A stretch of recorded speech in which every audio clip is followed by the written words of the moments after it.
곧 있으면 광복절입니다. 고난과 역경을 이겨낸 선진들을 기념하는 다양한 움직임들이 이어지고 있는데요. 최근에 더욱 악화하는 한일 관계를 바라보면서 우리 민족의 역사를 다시 한번 되새기게 되는 것 같습니다. 네, 오늘 뉴스 더보기 시간에는 한일 관계를 회복하고 희망찬 미래로 나아가기 위한 기독교적인 해법에 대해 이야기 나누겠습니다. 한국기독교공공정책협의회 김철영 사무총장 나오셨습니다. 안녕하십니까? 네, 안녕하십니까? 예, 네. 반갑습니다. 네. 자, 이제 곧 있으면 광복절인데요. 이 한일 관계가 이렇게 첨예하게 대립할 수 있나 싶습니다. 그렇습니다. 어제였나요?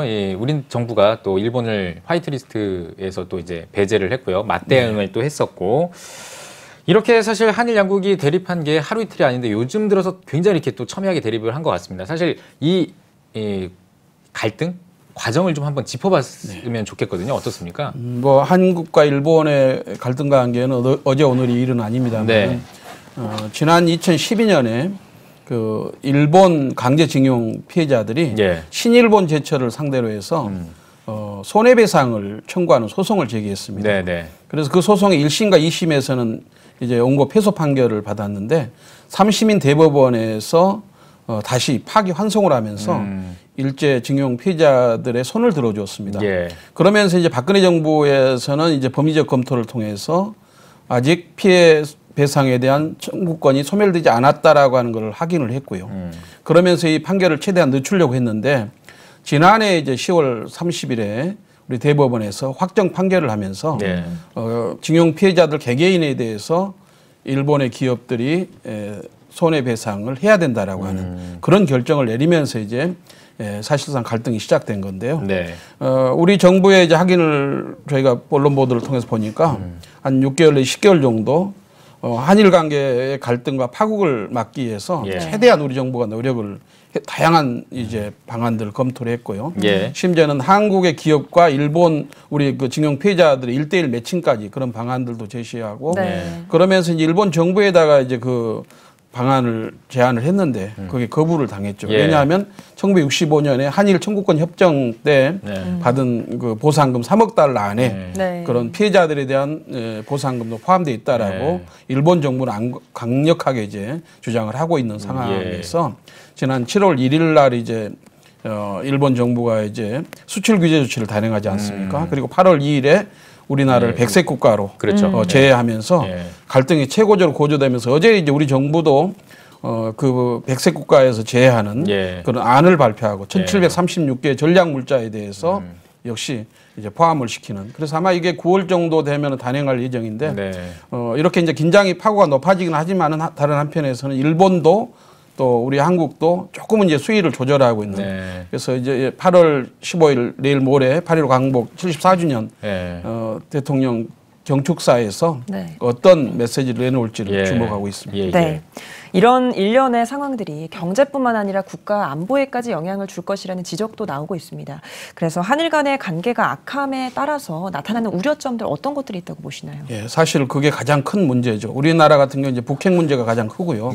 또 남북 관계에서 한반도의 평화와 통일을 우리가 이제 추진해가는 과정 속에서 가장 우려되는 것은 이제 한일 군사정보보호협정 지소미아를 우리 정부가 폐기하려고 하는 또 정치권에서도 또 시민사회 속에서도 그런 이제 일단의 주장들이 지금 나오고 있는데 사실은 그것까지 가면 안 된다라고 하는 저희 입장이고요.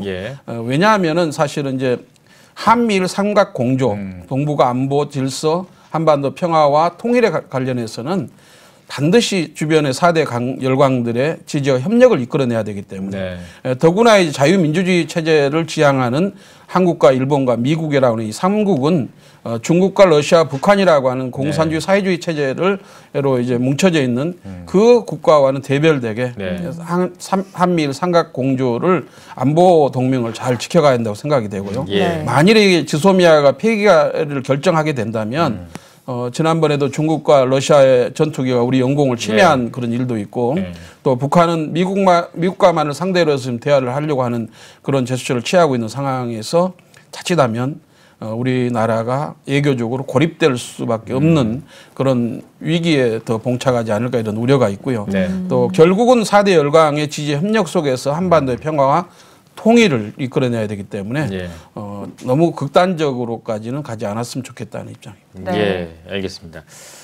참 이 한일 관계가 나빠졌는데 사실은 이 나빠진 게 조금 약간 분리를 해서 봐야 될 것이 이 아베 정부의 어떤 이 그 무역 어떤 침략이라고 해야 될까요? 이런 것 때문에 사실 정치권에서는 이렇게 공방이 있습니다만 또 시민사회에서는 또 꼭 그렇지만은 않은 것 같아요. 한일 관계를 또 악화된 이 한일 관계를 또 잘 봉합하기 위한 여러 가지 이제 노력들이 또 이어지고 있는 것 같은데 한일 관계 회복을 위해서 어떤 노력들이 이어지는지 또 정치권에서도 약간 대립을 하고 있습니다만 정치 외교적으로도 분명히 노력을 하고 있거든요. 어떤 노력을 하고 있나요? 사실은 우리 이제 이번 갈등의 가장 핵심은 아베 총리가 있는 거 아니겠습니까? 예, 예. 그 아베 총리의 부친도 가미카제라고 하는 자살 특공대 전투기 조종사였고 네. 또 그의 할아버지 같은 경우는 아베 노부유키 같은 경우는 1944년에 우리나라의 조선 총독부의 10대 네. 총독을 지낸 예. 전범자들이라고 할 수 그렇죠. 있어요. 예. 그런 어떤 그 가정적인 어떤 그런 혈연의 그런 것도 있는데 아베 총리의 그 어떤 그런 잘못된 어떤 보복과 결정과 그리고 일본 국민하고는 우리가 분리해서 생각을 그렇죠. 해야 된다는 예. 거죠. 예. 노 아베 S 일본 이렇게 예. 해서 이렇게 봤을 때 우리 정치권에서도 지나치게 반일 감정을 부추기는 쪽으로 가면 안 되겠다. 우리 네. 국민들도 마찬가지. 그러나 반일 감정이라고 하는 것이 갖도록 하지 말라 하락해서 되는 것이 아니고 예. 너무나 자연스러운 공유로운 분노의 표출이기 때문에 이게 어느 정도는 지속될 거라고 생각이 됩니다. 예. 일본 여행 취소라든가 네. 또 이렇게 일본 상품 불매라든가 이런 부분들은 국민들의 자발적인 어떤 예. 그런 운동이기 때문에 이걸 하라 하지 말라고 막을 수는 없지만 네. 그러나 그걸 부추겨서는 안 될 것 같고요. 우리 정부가 이제 일본 정부와의 물밑에서의 교섭이 필요할 것 같고요. 예, 그리고 미국을 포함해서 국제사회의 지지와 협력 을 이끌어내는 것이 무엇보다 네. 중요하다고 생각이 되고요. 예. 또 하나는 이제 시민사회 또 종교계 쪽에서 역할이 필요하다고 생각이 됩니다. 그래서 일본의 우리 그 굉장히 친한 파라고 할 수 있는 하토야마 전 일본 총리라든가 예. 또 일본의 기독 국회의원들이라든가 또 시민사회 특히 IWCA라든가 국제적인 연대를 가지고 있는 그런 시민사회 지도자들이 함께 네.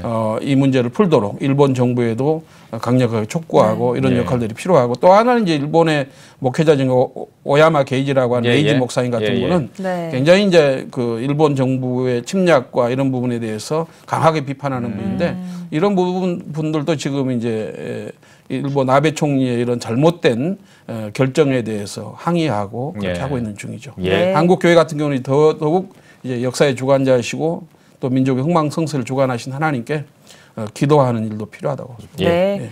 사실 많은 사람들이 일본이 독일의 사례처럼 잘못을 반성하고 국제사회에 진정으로 참여하는 모습을 보이길 바라고 있거든요. 한일 관계를 어떻게 풀어가는 게 맞다고 보시나요? 사실 빌리 브란트 그 소독 총리였던 1969년부터 74년까지 이제 동방정책 총리로 계시면 동방정책을 펼치면서 폴란드를 포함한 자기들이 전범 국가로서 그렇게 피해를 입혔던 나라들을 찾아가서 무릎 꿇고 사죄하고 배상하고 그러면서 철저하게 과거 역사를 청산하고 사죄하면서 그 위에서 경제와 문화와 복지와 평화를 주도하는 그런 나라가 되지 않았습니까? 결국은 그게 이제 독일 통일로도 이어졌고 그런 면에서 일본은 아직까지도 일제 36년에 행했던 그런 침략의 역사를 왜곡하고 교과서를 통해서도 그렇고 너무 사실 우리 국민들이 봤을 때는 피해자 입장에서 가해자인 일본에 대해서 조그만 것 하나라도 이렇게 압박하고 보복한다는 그런 인상을 줬을 때는 반발하지 않을 수밖에 그럼요. 없죠. 예. 그런 면에서 봤을 때 일본이 일본 역사교과서 왜곡이라든가 또 독도 영유권 주장이라든가 또 현재 어떤 그런 정치는 정치 문제로 풀어야 되고 외교는 외교로 풀어야 되는데 민간인들의 어떤 그런 그 생활의 터전이 되는 기업들에 대한 이 수출 규제 조치를 단행하고 네. 이런 것은 굉장히 그 선을 넘어섰다. 그렇죠. 예. 일본이 이 부분에 대해서 정직하게 사과하고 진정한 역사 청산이 이루어질 때 네. 한일 관계가 새롭게 미래지향적으로 발전할 수 있을 거라고 생각합니다. 네. 사실은 우리나라가 피해를 받고 피해자인데 가해자가 뭐 오히려 뭐 다 된 거다라고 이렇게 얘기하면 피해자인 우리의 입장에서는 납득할 수도 없고 그렇죠. 반발할 수밖에 없습니다. 예, 네. 그렇습니다. 네. 자, 이 한일 관계 개선을 해야 되는데 사실 잘 해야 되고요. 앞서 이제 김인우 앵커가 이야기를 했던 것처럼 독일의 사례처럼 또 진정한 사과가 전제가 됐을 때 또 이런 한일 관계가 또 개선이 되면 정말 그게 가장 좋은 방법이 될 것 같고요. 자, 이 한일 관계 개선을 하고 또 이제 새 시대를 맞이해야 되지 않습니까? 이제 한일 관계도 개선하고 우리는 이제 남북 간의 또 사이도 좋아져서 뭐 나중에는 궁극적으로는 이제 통일도 해야 되고 이런 새 시대를 향해 가야 하는데 이 새 시대를 향해 갈 때 사실 인간의 지혜로는 한계가 있을 것 같습니다. 하나님의 어떤 그 섭리 이런 것들이 좀 필요한데 이러기 위해서는 또 기독교인들의 기도, 기독교인들의 역할이 또 중요하거든요. 새 시대를 향한 우리 기독교인들 어떤 역할을 해야 된다고 보십니까? 일단은 저희가 이제 구약 성경에 보면 요나 선지자가 나오지 않습니까? 예. 이스라엘을 침략했던 또 핍박하고 괴롭혔던 아수르의 수도인 니느웨로 가서 예. 하나님의 말씀을 선포하라고 했을 때 욥은 인간적으로는 굉장히 그 반발하고 가기 싫어했죠. 예, 그렇죠. 그래서 결국은 다시스로 가는 배를 탔다가 풍랑을 만나서 물속에 던짐을 당하고 고래. 물고기 뱃속에서 3일 동안 있으면서 회개하고 다시 이제 느니에 성으로 갑니다. 아스리의 수도인. 갔을 때 이제 거기 가서도 결국 내치지 않으려고 이렇게 불평하고 있을 때 하나님 다시 말씀하셔서 선포했을 때 그게 10만 명의 니느웨 백성들이 다 회개하는 그런 역사가 일어났는데 우리가 이제 일본의 아베 총리와 정권에게는 분노하고 잘못된 경제 보복 조치에 대해서 사과를 요구하고 원상 회복을 요구를 하면서 해야 되겠지만 그런 일본 국민들 우리는 이제 기독교가 일제시대 때 복음이 들어와서도 이렇게 강국한 신앙 부흥국가가 됐는데 일본은 우리보다도 200년 앞서서 복음이 들어갔지만은 여전히 1% 벽을 넘지 못하고 있거든요. 그런 일본 국민들에 대한 긍휼히 여기는 마음 그리고 그들의 영혼들이 그리스도로 복음을 인해서 변화될 때 국가 전체가 정말 인류 평화와 세계 질서 유지에 기여하는 그런 나라가 될 걸로 생각을 합니다. 그래서 우리는 무엇보다도 기도보다 성령보다 앞서지 않고 나라 민족을 위해서 이럴 때 더 기도하고 또 화해자 역할을 감당해야 한다고 생각합니다. 네. 또 이런 악화하는 한일 관계가 일본 선교에도 영향을 미치지 않을까 우려하는 분들도 많이 계시거든요. 일본 선교는 어떻게 나아가야 한다고 보시나요?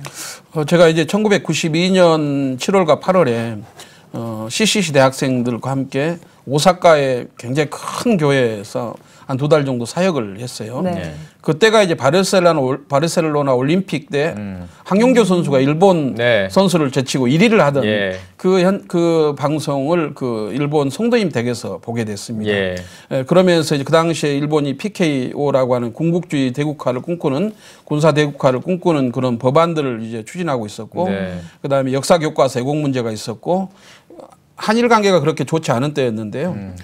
일본 사람 성도들에게 일제 36년의 역사를 한국교회사를 이야기를 하면서 소개했더니 굉장히 그분들이 충격을 받았어요. 그러면서 우리 일본이 한국의 일제시대 때 그렇게 많은 피해와 또 신사참배 강요 또 여러 가지 위안부 문제 강제징용 이런 부분들까지 해서 고통을 준 것에 대해서 울면서 이렇게 사죄를 하고 사과를 해서 저희도 함께 그리스도의 사랑으로 품고 이렇게 화해하고 용서하고 이런 어떤 기억이 있는데요.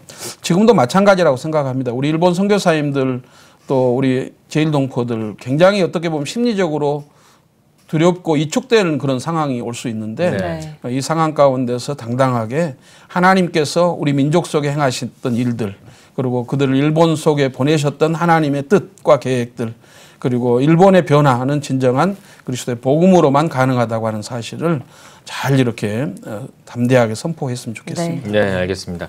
이제 시간이 많이 가서요. 짧게 이제 마지막 질문 좀 드리겠습니다. 한국교회와 성도님들께 한 말씀 해주시고 마무리하겠습니다. 네, 기도하지 않는 한 민족보다 기도하는 한 사람이 더 크고 강하다는 그런 말이 있습니다. 영국의 그 피해 여왕으로 불렸던 존 메리 여왕은 스코틀랜드의 종교개혁자였던 존 낙스 목사님의 기도를 1만 명의 군사보다 더 무섭게 여겼다라고 그렇게 말했거든요.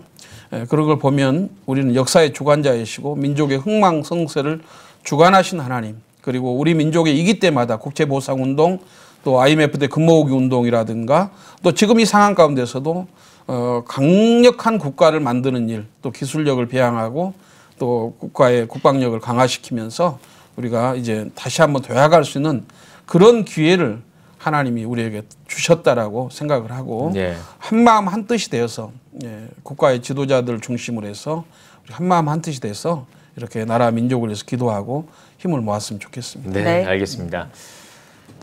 네, 오늘 뉴스 보기 시간에는 한국기독교 공공정책협의회 김철영 사무총장과 이야기 나눠봤습니다. 사무총장님 나와주셔서 고맙습니다.